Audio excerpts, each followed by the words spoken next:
ಹೇಳಿ ಸರ್. ನನ್ನ ಹೆಸರು ಚಿದಾನಂದ ಮೂರ್ತಿ. ನಾನು ಮಹಿಳಾ ಮತ್ತು ಮಕ್ಕಳ ಅಭಿವೃದ್ಧಿ ಇಲಾಖೆಯಲ್ಲಿ ಕೆಲಸ ಮಾಡ್ತೀನಿ. ಈ ಗ್ರಹಣ ಅನ್ನೋದು ಪ್ರಕೃತಿಯಲ್ಲಿ ನಡೀತಾ ಇರ್ತಕ್ಕಂಥ ಒಂದು ವಿದ್ಯಮಾನ. ಅದು ಕಾಲಕ್ಕೆ ನಿಗದಿತವಾದ ಸಮಯದಲ್ಲಿ ಅದು ಘಟಿಸ್ತಾನೆ ಇರುತ್ತೆ. ಅದಕ್ಕೆಲ್ಲ ನಾವು ಒಂದಷ್ಟು ಕಾಲ ಸಾಕ್ಷೀಭೂತರಾಗಿರ್ತೇವೆ. ಆ ಸೌಂದರ್ಯವನ್ನು, ಸೊಬಗನ್ನು, ವಿಸ್ಮಯವನ್ನು ನಾವು ಅನುಭವಿಸ್ಬೇಕು. ಅದರಿಂದ ದೂರ ಹೋಗೋದಕ್ಕೆ ನಮ್ಮ ಕೈ ಸಾಧ್ಯ ಇಲ್ಲ. ಅದರಿಂದ ಮುಚ್ಚಿಟ್ಕೊಳೋಕ್ಕೂ ಸಾಧ್ಯ ಇಲ್ಲ. ಮುಚ್ಚಿಟ್ಕೊಳೋದು ಸೇಫ್ ಅನ್ನೋದು ಅಥವಾ ಅದಕ್ಕೆ ತೆರ್ಕೊಳೋದು ಅಪಾಯ ಅಂದ್ಕೊಳೋದು ಎರಡೂ ಸಹ ಸರಿ. ನಾವು ಪ್ರಕೃತಿಯ ಒಂದು ಭಾಗವಾಗಿರೋದ್ರಿಂದ ಗ್ರಹಣ ಚಂದ್ರನಿಗೆ ಮಾತ್ರ ಬರುತ್ತೆ, ಸೂರ್ಯನಿಗೆ ಮಾತ್ರ ಬರುತ್ತೆ ಗ್ರಹಣ ಇಲ್ಲ. ನಮಗೂ ಸಹ ಗ್ರಹಣ ಬರುತ್ತೆ. ನಮ್ಮ ಗ್ರಹಣಗಳನ್ನು ನಾವು ಮೀರಬೇಕಾದಂಥ ಒಂದು ಸಂದಿಗ್ಧದಲ್ಲಿ ನಾವು ಇದ್ದೀವಿ ಈಗ. ಆ್ಯಕ್ಚುಲಿ ಈ ವಿದ್ಯಮಾನಗಳನ್ನು ನೋಡ್ತಾ ಗ್ರಹಣ ಕ್ಷಣಿಕ ಅನ್ನೋದನ್ನು ಅರ್ಥ ಮಾಡಿಕೊಂಡು ನಮ್ಮ ಬದುಕಿನಲ್ಲಿ ಅಂಥ ಬಂದ ಗ್ರಹಣಗಳನ್ನು ಮೀರಿ ನಡೆಯೋದಕ್ಕೆ ನಮಗೆಲ್ಲರಿಗೂ ಒಂದು ಸ್ಫೂರ್ತಿ ಅಂತ ನಾವು ತಗೊಂಡ್ರೆ ಅದು ಹೆಚ್ಚು ವೈಜ್ಞಾನಿಕ, ಅದು ಹೆಚ್ಚು ಸಕಾಲಿಕ, ಅದು ಹೆಚ್ಚು ಜೀವಪರ ಅಂತ ನಾನಾದರೂ ಭಾವಿಸಿ ಈ ಸಂದರ್ಭದಲ್ಲಿ ನಮಗಿಂತ ಒಂದು ಅವಕಾಶವನ್ನು ಮಾಡಿಕೊಟ್ಟಂಥ ತಿಪ್ಟೂರಿನ ಎಲ್ಲ ಸಹೃದಯ ಮಿತ್ರರಿಗೂ ಸಹ ವಂದನೆಗಳನ್ನು ಈ ಮೂಲಕ ಸಲ್ಲಿಸೋದಕ್ಕೆ ಬಯಸ್ತೀನಿ. ನಮಸ್ಕಾರ. ನಾನು ಎಸ್ ಗಂಗಾಧರ್ ಅಂತ, ಉಪನ್ಯಾಸಕ ಹಾಗೂ ವೈಜ್ಞಾನಿಕ ಸಂಶೋಧನಾ ಪರಿಷತ್ ತಿಪ್ಟೂರು ಘಟಕದ ಉಪಾಧ್ಯಕ್ಷ.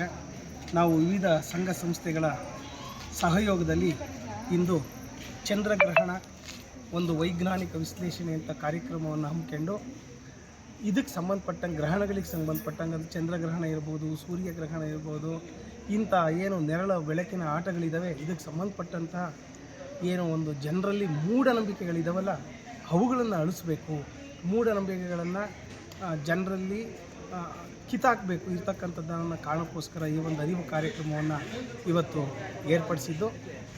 ನಮ್ಮ ಉದ್ದೇಶ ಇಷ್ಟೇ, ನಮ್ಮ ಜನಗಳಲ್ಲಿ ನಮ್ಮದೇ ಆದಂಥ ಒಂದು ಸಂಸ್ಕೃತಿ, ನಮ್ಮದೇ ಆದಂಥ ಒಂದು ಆಚರಣೆಗಳು, ನಮ್ಮದೇ ಆದಂಥ ಒಂದು ಸಂಪ್ರದಾಯಗಳು ನಮ್ಮಲ್ಲಿ ನಮ್ಮ ರಕ್ತದಲ್ಲೇ ಬೆರೆತು ಬಂದವೆ. ಆ ಸರಿಯಾದ ಸಂಸ್ಕೃತಿ, ಸರಿಯಾದ ಆಚರಣೆ, ಸರಿಯಾದ ಸಂಪ್ರದಾಯಗಳು, ಅವುಗಳಿಗೆ ನಮ್ಮದು ಯಾವುದೇ ವೈರುಧ್ಯ ಇಲ್ಲ.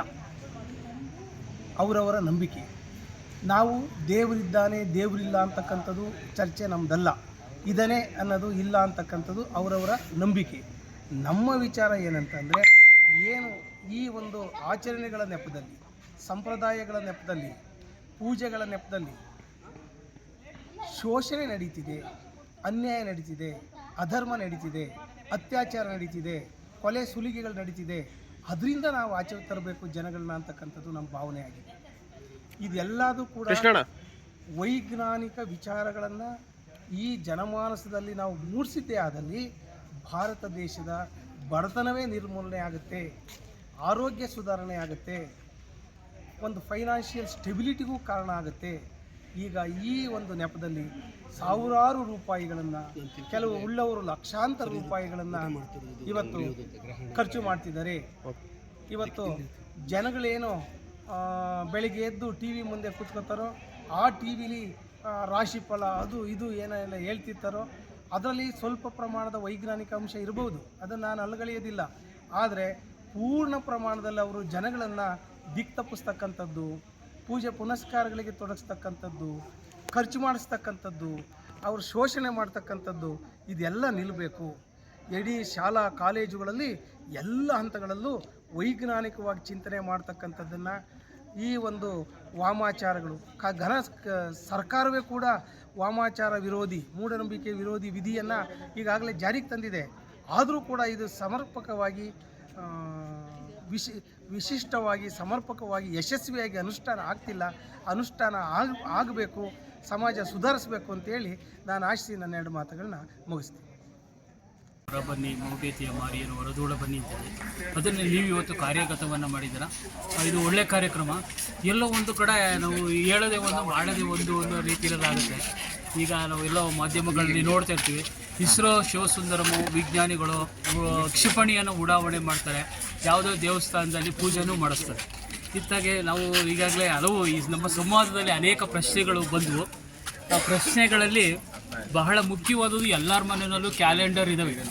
ಆ ಕ್ಯಾಲೆಂಡ್ರಲ್ಲಿರೋ ರಾವು ಕಾಲ ಗುಳಿಕ ಕಾಲವನ್ನು ತೆಗಿಬೇಕು, ಯಮಗಂಡ ಕಾಲವನ್ನು ಅದು ತೆಗೆಯೋದು ತುಂಬ ಕಷ್ಟ. ಯಾಕೆಂದರೆ ಅದು ಟೈಮ್ ಟೇಬಲ್ ಇದ್ದಂಗೆ. ಈಗ ಯಾವುದೋ ಹಬ್ಬಗಳು ಸಾಮಾನ್ಯವಾಗಿ ನಡೀತವೆ.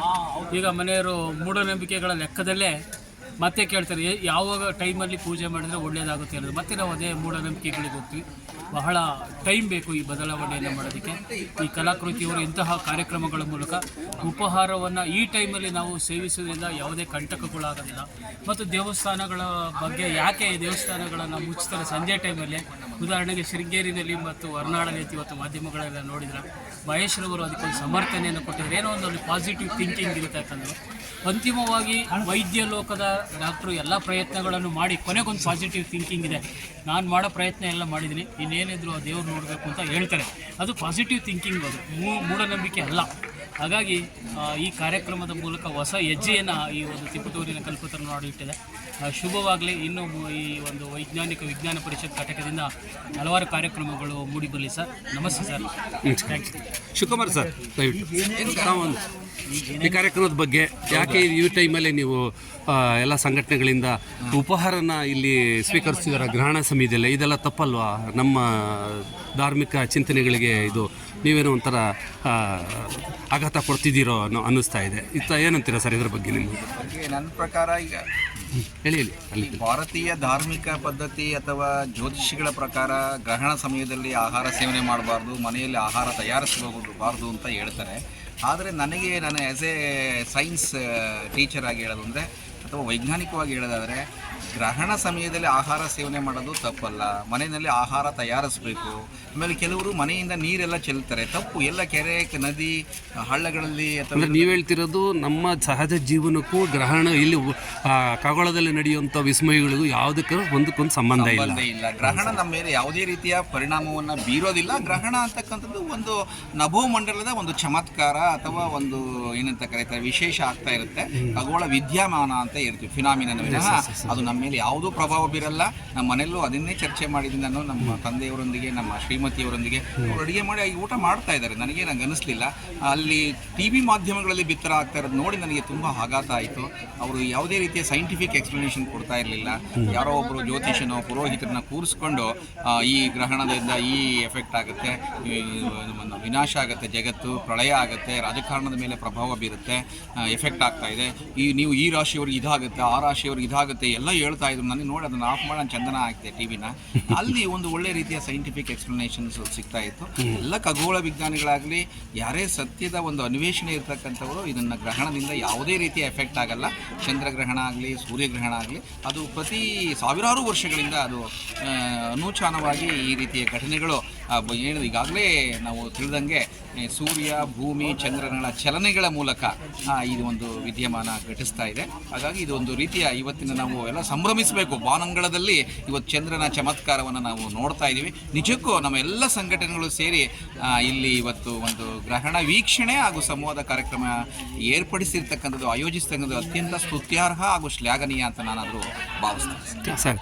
ಈಗ ಈಗ ನಮಗೆ ಈ ಮೂಢನಂಬಿಕೆ ವಿಚಾರದಲ್ಲಿ ಬಂದಾಗ ತುಂಬ ಉನ್ನತ ಮಟ್ಟದಲ್ಲಿರೋ ವಿದ್ಯಾವಂತರುಗಳೇ, ತುಂಬ ಉನ್ನತ ಸ್ಥಾನದಲ್ಲಿರೋರನ್ನೇ ಈ ರಾಜಕಾರಣಿಗಳೇ. ಯಾಕೆಂದರೆ ರಾಜಕಾರಣಿಗಳು ಒಬ್ಬ ಈ ಸಮಾಜ ಅನ್ನೋದು ಪ್ರತಿನಿಧಿಯವರು, ಜನಪ್ರತಿನಿಧಿಗಳು, ಅವರೂ ಸಹ ಸೇರಿದಂತೆ ಉನ್ನತ ಅಧಿಕಾರಿಗಳು ಸೇರಿದಂತೆ ಅವ್ರ ಕುಟುಂಬವೂ ಸೇರಿದಂತೆ ಈ ಮೂಢನಂಬಿಕೆಗಳ ಬಗ್ಗೆ ಜಾಸ್ತಿ ಮಾರು ಹೋಗ್ತಿದ್ದಾರಲ್ಲ, ಅದಕ್ಕೆ ಏನು ಹೇಳ್ತೀರಾ ನೀವು ಸರ್? ನಾನು ಕಂಡುಕೊಂಡಂತೆ ಈ ಮೂಢನಂಬಿಕೆಗಳು ಅವರ ಮನೆಗಳಲ್ಲಿ ಕುಟುಂಬದಿಂದ ಬರ್ತಾ ಇದೆ ಆಚರಣೆ.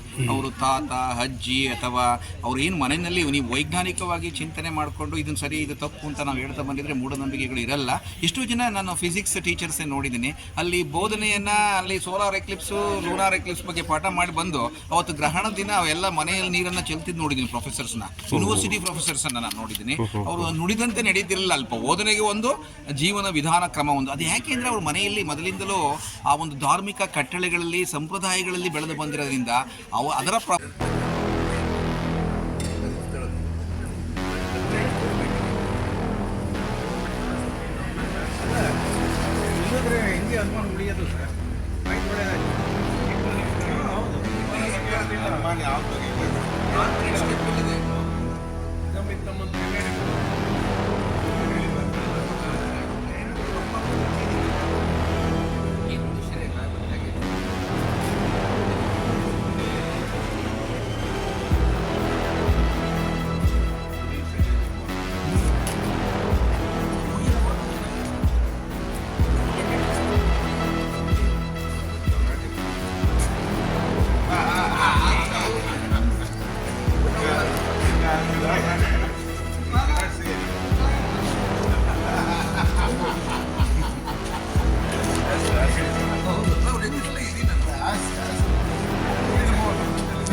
ಕಟ್ ಮಾಡ್ತೀನಿ.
ಎಷ್ಟು ಗಂಟೆ ಪೂಜೆ ಮಾಡ್ಬೋದ್ರಿ? ಯಾವ ಕಾಲ ಐತಾ ಗುಳಿಕ ಕಾಲ ಐತಾ?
ಸರ್, ನಿಮ್ಮ ಅಭಿಪ್ರಾಯ ಬೇಕು. ಈಗೇನು ಗ್ರಹಣ ಕಾಲದಲ್ಲಿ ಏನು ನೀರು ಕುಡಿಬಾರ್ದು, ಊಟ ಮಾಡಬಾರ್ದು ಮತ್ತು ಅಂತ ಹೇಳೋವಂಥದ್ದು, ಈ ದೇವಸ್ಥಾನಗಳ ಬಾಗೆಲ್ಲ ಮುಚ್ಚಿರೋವಂಥ ಪ್ರಯತ್ನಗಳೆಲ್ಲ ಒಂದು ಕೆಲವು ಹೊರಗಳದ ಮೂಲಕನೋ ಆಗ್ತಾಯಿದೆ. ಮಾಧ್ಯಮದಲ್ಲಿ, ಸೋಷಿಯಲ್ ಮೀಡಿಯಾದಲ್ಲಿ ಗ್ರಹಣದ ಬಗ್ಗೆ ಅಂದರೆ ವೈಜ್ಞಾನಿಕವಾಗಿ ಇದು ನೈಸರ್ಗಿಕವಾಗಿ ನಡೆಯುವಂಥದ್ದು ವಿರುದ್ಧವಾಗಿ ಇದನ್ನೆಲ್ಲ ಮೂಢನಂಬಿಕೆಯನ್ನು ಬಿತ್ತೋ ಕೆಲಸ ಆಗ್ತಿದೆ. ಈ ಸಮಯದಲ್ಲಿ ನೀವೀಗ ಇಲ್ಲಿ ಒಂದು ಭೋಜನ ಸ್ವೀಕರಿಸಿ ಅಂದರೆ ಲಘು ಉಪಹಾರ ತೊಗೊಂಡ್ರಿ, ಹೇಗೇನು ನೀವು ಹೇಳ್ತೀರಾ ಸಮಾಜಕ್ಕೆ? ಆಚರಣೆ ಸುಳ್ಳು ಅಂತಕ್ಕಂಥದ್ದು ಪ್ರತಿಪಾದನೆ ಮಾಡಲಿಕ್ಕೆ ನಾವು ಇದನ್ನು ಬರ್ತಾರೆ. ಜನಜಾಗೃತಿ ಮೂಡಿಸ್ತಕ್ಕಂಥ ಒಂದು ವಿಧಾನ, ಅದರಲ್ಲಿ ನಾವು ಕೂಡ ಭಾಗಿಯಾಗಿರ್ತಕ್ಕಂಥದ್ದು. ಸುಳ್ಳು ಅಂತಕ್ಕಂಥದ್ದು ಪಾರಂಪರಿಕವಾಗಿ ಮೊದಲಿಂದ ಹೇಳಿಕೆ ಬಂದರೂ ಕೂಡ ಅವರು ಏನೋ ಒಂದು ಜನಗಳನ್ನು ಒಂದು ಮೌಢ್ಯದಲ್ಲಿ ತರಲಿಕ್ಕೆ, ಕಂದಾಚಾರಣ ಮಾಡಲಿಕ್ಕೆ, ಅವ್ರು ದುಡ್ಡು ಮಾಡಲಿಕ್ಕೆ, ಮುಖ್ಯವಾಗಿ ಅವ್ರು ಬದುಕೋದಕ್ಕೋಸ್ಕರ ಕಂಡಿರ್ತಕ್ಕಂಥ ಒಂದು ದಾರಿ ಇದು ಸಹಜವಾಗಿ ಸುಳ್ಳು. ಹಿಂದಿನೆಲ್ಲರೂ ಕೂಡ ಈಗ ಮೊದಲೇ ಉದಾಹರಣೆ ಹೇಳಿದ್ರೆ, ನಾವು ಎಲ್ಲೇ ದೇವಸ್ಥಾನಕ್ಕೆ ಹೋದ್ರೂ ತಲೆ ಕೂದಲನ್ನು ಕೊಡ್ತಾರೆ, ಮುಡಿ ಕೊಡ್ತೀವಿ ಅಂತ. ಅದೇ ಒಂದು ಬೇಡ ಕೊಡಿನೂ ಕೊಡಲ್ಲ, ಉಗುರು ಕತ್ತರಿಸ್ತಾರೆ, ಕೊಡಲ್ಲ. ಯಾಕೆ ಬರೀ ಬಿಡ್ತವೆ, ಕತ್ತರಿಸೋದು, ಅದ್ರ ಬಂದು ಬೋಳಿಸಿ ಬದಿ ಅಂತ ಹೋಗ್ತಾರೆ. ಅವೆಲ್ಲ ಸುಳ್ಳು. ಅದೇ ರೀತಿ ಇದು ಕೂಡ ಸುಳ್ಳು ಇರ್ತದೆ. ಇದು ಸಹಜವಾಗಿ ನಡೀತಕ್ಕಂಥ ಪ್ರಕೃತಿಯ ಒಂದು ವಿಸ್ಮಯ. ಅದನ್ನು ನಾವು ಇಲ್ಲಿ ಜನರಿಗೆ ಮುಡಿಸ್ತಕ್ಕಂಥ ಒಂದು ಪ್ರಯತ್ನವನ್ನು ನಾವು ಮಾಡ್ತಾ ಇದ್ದೀವಿ. Thank you sir. ಹಿಂಗೆ ಬನ್ನಿ ಜಗದೀಶ್ ಅವ್ರೆ. ಹಿಂಗೆ ಬನ್ನಿ ಈ ಕಡೆ ತಿರುಗಿ. ನಮಸ್ಕಾರ ಸರ್. ನೀವೇನು ಹೇಳ್ತೀರಾ ಸರ್? ಈಗ ನೀವೇನೋ ಒಂದು ದೊಡ್ಡ ಜಾಗೃತಿ ಕಾರ್ಯಕ್ರಮ ಮಾಡ್ತಾಯಿದ್ದೀರಾ, ಜನಗಳಿಗೆ ಅರಿವು ಮೂಡಿಸೋ ಕಾರ್ಯಕ್ರಮ ಮಾಡ್ತಿದ್ದೀರಾ, ಅದನ್ನು ಸ್ವಲ್ಪ ಸ್ಪಷ್ಟವಾಗಿ ಹೇಳಿ ಸರ್. ಕಾರ್ಯಕ್ರಮ ಉದ್ದೇಶ ಪ್ರಸ್ತುತ ಈಗ ಸಮೂಹ ಮಾಧ್ಯಮಗಳು ಸುಳ್ಳು ಸುದ್ದಿಯನ್ನು ಹಬ್ಬಿಸಿ ಜನರಲ್ಲಿ ಒಂದು ಗಾಬರಿಯ, ಒಂದು ಭಯದ, ಗೊಂದಲದ ಒಂದು ಸುದ್ದಿಗಳನ್ನು ಪ್ರಚಾರ ಮಾಡ್ತಾಯಿದ್ರು. ಪ್ರಸ್ತುತ ನಮ್ಮ ಈ ಒಂದು ಕಾರ್ಯಕ್ರಮದಲ್ಲಿ ಕಲಾಕೃತಿ ತಿಪ್ಟೂರು ಇರ್ಬೋದು, ವೈಜ್ಞಾನಿಕ ಪರಿಷತ್ ಇರ್ಬೋದು, ಕನ್ನಡ ಜ್ಞಾನ ವಿಜ್ಞಾನ ಪರಿಷತ್ ಇರ್ಬೋದು ಮತ್ತು ಪ್ರಗತಿಪರ ಚಿಂತಕರು ಇರ್ಬೋದು, ಇವರು ಒಂದು ಕಾರ್ಯಕ್ರಮ ಮಾಡಿರೋದು ಸತ್ಯದ ಒಂದು ಅನ್ವೇಷಣೆ, ಸತ್ಯದ ಮೂಲಕ ಒಂದು ವೈಜ್ಞಾನಿಕ ಒಂದು ಜಗತ್ತಿನ ಒಂದು ಘಟನೆಯನ್ನು, ನೈಸರ್ಗಿಕ ಘಟನೆಯನ್ನು ಅದನ್ನು ಒಂದು ಮೂಢನಂಬಿಕೆಯಲ್ಲಿ ಬಿತ್ತರಿಸ್ತಾ ಇದ್ದರು. ಇದು ಜಗತ್ತಿನಲ್ಲಿ ನಡೆಯತಕ್ಕಂಥ ಒಂದು ವಾಸ್ತವ ಸಂಗತಿ, ಸಾಂದರ್ಭಿಕ ಒಂದು ಪ್ರಕ್ರಿಯೆಗಳು ಪ್ರಕೃತಿಯಲ್ಲಿ ನಡೆಯುವಂತಕ್ಕಂಥ ಗೋಚರವಾಯಿತು. ಈ ಗ್ರಹಣ ಸಮಯದಲ್ಲಿ ಊಟ ಮಾಡ್ತಾ ಇರ್ತಕ್ಕಂಥದ್ದು ಒಂದು ವೈಜ್ಞಾನಿಕವಾಗಿ ಸತ್ಯದ ಶೋಧನೆ ಆಗಿದೆ, ಸತ್ಯದ ಒಂದು ದೃಢೀಕರಣ ಆಗಿದೆ ಅಂತ ಹೇಳಿ ನನ್ನ ಭಾವನೆಯನ್ನು ವ್ಯಕ್ತಪಡಿಸ್ತೀನಿ. ನಿಮ್ಮ ಪರಿಚಯ? ನಾನು ಸಾಚಾ ಜಗದೀಶ್ ಅಂತ, ಅಧ್ಯಕ್ಷರು ಜ್ಞಾನ ವಿಜ್ಞಾನ ಸಮಿತಿ ತಿಪ್ಟೂರು. ನಮಸ್ತೆ. ನಿಮ್ಮ ಹೆಸರು? ಲಿಂಗರಾಜು, ಮುಖ್ಯ ಶಿಕ್ಷಕರು GHPS ಸೂಗೂರು ಶಾಲೆಯಲ್ಲಿ ಶಿಕ್ಷಕನಾಗಿ ಕೆಲಸ ಮಾಡ್ತಾರೆ. ಧನ್ಯವಾದಗಳು ಸರ್. ನಿಮ್ಮ ಫಸ್ಟ್ ಪರಿಚಯ? ನನ್ನ ಹೆಸರು HS ಮಂಜಪ್ಪ ಅಂತೇಳಿ, ತಾಲೂಕು ಕನ್ನಡ ಸಾಹಿತ್ಯ ಪರಿಷತ್ನ ಕಾರ್ಯದರ್ಶಿಯಾಗಿ ಕಾರ್ಯವನ್ನು ನಿರ್ವಹಿಸ್ತಾ ಇದ್ದೇನೆ. ಇವತ್ತು ನಮ್ಮ ಏನು ಕಲಾಕೃತಿ ತಂಡ ಇದೆಯಲ್ಲ, ಆ ಕಲಾಕೃತಿ ತಂಡ ನಮಗೆ ಅತ್ಯುತ್ತಮವಾದಂತಹ ಹೊಂದಾಣಿಕೆಯೊಂದಿಗೆ ಇವತ್ತಿನ ಕಾರ್ಯಕ್ರಮ ಯಶಸ್ವಿಯಾಗೋದಕ್ಕೆ ಕಾರಣ ಆಗಿದೆ. ಬಂದಿರೋ ಸಂಖ್ಯೆ ಕಡಿಮೆ ಇರ್ಬೋದು, ಆದರೆ ಬಂದಿರೋವೆಲ್ಲ ಕೂಡ ಗಟ್ಟಿಗಳೇನೆ. ಹಾಗಾಗಿ ಈ ಮುಂದಿನ ದಿನಗಳಲ್ಲಿ ಇದು ತುಂಬ ಚೆನ್ನಾಗಿ ಪ್ರಚಾರಕ್ಕಾಗುತ್ತೆ, ನಮ್ಮಲ್ಲಿ ವೈಜ್ಞಾನಿಕ ಮನೋಭಾವ ಮೂಡುತ್ತೆ, ಜಾಗೃತರಾಗ್ತಾರೆ ಜನರು ಅನ್ನುವಂಥದ್ದು ನನ್ನ ಭಾವನೆ.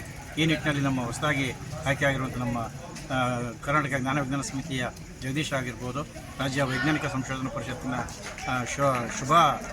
ಶೋಭಾ ಜಯದೇವ್ ಆಗಿರ್ಬೋದು, ಎಲ್ಲರೂ ಕೂಡ ಅದಕ್ಕಿಂತ ಹೆಚ್ಚಾಗಿ ಯುವ ಮನಸ್ಸುಗಳು ಏನಿದ್ದಾವಲ್ಲ ಇವೆಲ್ಲ ಕೂಡ ಸಕ್ರಿಯವಾಗಿ ಪಾಲ್ಗೊಂಡು ಜನರಲ್ಲಿ ಜಾಗೃತಿ ಮೂಡಿಸುವಂಥ ಕೆಲಸವನ್ನು ಇನ್ನೂ ಹೆಚ್ಚಾಗಿ ಮಾಡಲಿ ಅಂತೇಳಿ ಶುಭ ಹಾರೈಸ್ತೀನಿ. Thank you sir. Thank you sir.